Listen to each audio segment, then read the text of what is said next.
জুলাই আগস্টের আন্দোলনে শুধু রাজধানীর উত্তরাতেই নিহত হয় ২০০ জন। এ মামলার তদন্ত করতে গিয়ে সাক্ষীদের জবানবন্দিতে উঠে আসে সাবেক মেয়র আতিকুল ইসলামের নাম। এছাড়া সহিংসতার ভিডিও ফুটেজ বিশ্লেষণ করে সরাসরি জড়িত আরও ৫ আওয়ামী লীগ নেতাকে আসামি করা হয়। সোমবার প্রথমবারের মতো ট্রাইব্যুনালের বিচারকদের মুখোমুখি করা হয় আতিককে।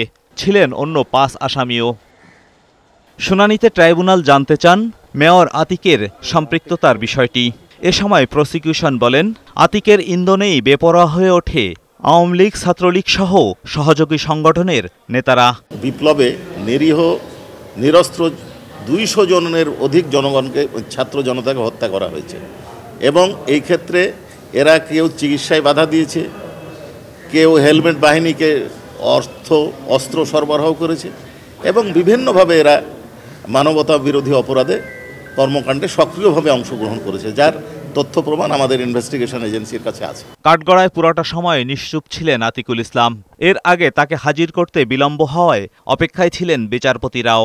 প্রায় আধা ঘন্টার শুনানি শেষে মানবতা বিরোধী অপরাধের দায়ে গ্রেপ্তার দেখানো হয় তাদের।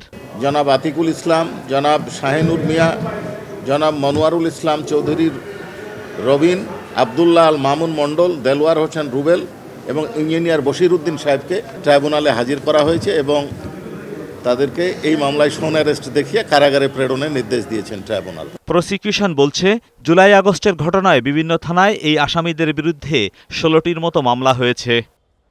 এজাজুল হক মুকুল, বৈশাখী সংবাদ, ঢাকা।